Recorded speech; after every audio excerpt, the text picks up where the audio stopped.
ஆடிப்பெருக்கு விழாவை முன்னிட்டு மயிலாடுதுறை காவிரி ஆற்றில் தண்ணீர் வராத காரணத்தால் விழா களை இழந்தது.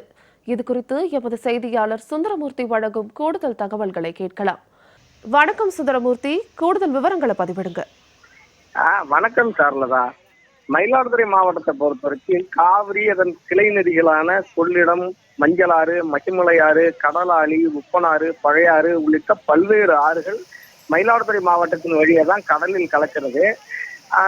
இந்நிலையில கடந்த 2 லட்சம் கன அடிக்கு மேல் மேட்டூரில் திறக்கப்பட்டு அந்த தண்ணீரின் பெரும்பாலான பகுதி கிட்டத்தட்ட 1.5 லட்சம் கன அடி தண்ணீர் தற்பொழுது மயிலாடுதுறை மாவட்டத்தின் வழியே கொள்ளிடம் ஆற்றில் கடலில் கலந்து வருகிறது.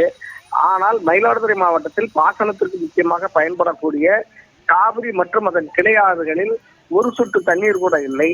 பொதுப்பணித்துறை அதிகாரிகளை பொறுத்த வரைக்கும் அவங்க முன்கூட்டியே திட்டமிட்டு காவிரி மற்றும் அதன் கிளையாறுகளில் தண்ணீர் திறக்காததுக்கு இதற்கு காரணம். தற்போதைய நிலவரப்படி இன்று காலை தான் கும்பகோணத்தை, அதாவது தஞ்சை மாவட்டத்தில் உள்ள மணஞ்சேரி கதவணையிலிருந்து தண்ணீர் திறக்கப்பட்டுள்ளது. அந்த தண்ணீரானது இன்று மாலை தான் மயிலாடுதுறை மாவட்டத்தின் எல்லை பகுதியான திருவாலங்காடு கதவணை பகுதிக்கு வரும். அங்கிருந்து திறக்கப்பட்டாலும் மயிலாடுதுறையை அடைவதற்கு இன்று இரவு ஆகிவிடும். ஆடிப்பெருக்குக்கு முன்னேற்பாடு செய்யாத காரணத்தினால காவிரி, அதன் கிளையாறுகள் ஒரு சொட்டு தண்ணீர் கூட இல்லாமல் காய்ந்திருக்கிறது. ஆனால் காவிரியிலிருந்து 15 கிலோமீட்டர் தொலைவில் இருக்க கொள்ளிடத்துல 1.5 லட்சம் கன அடி போயிட்டு இருக்கு. காவிரியை பொறுத்த வரைக்கும் 800 கன அடி தான் அதோட முழு கொள்ளளவு. மயிலாடுதுறை மாவட்டத்துல 800 கன அடி தண்ணீர் கூட இதுவரை வழங்கப்படல.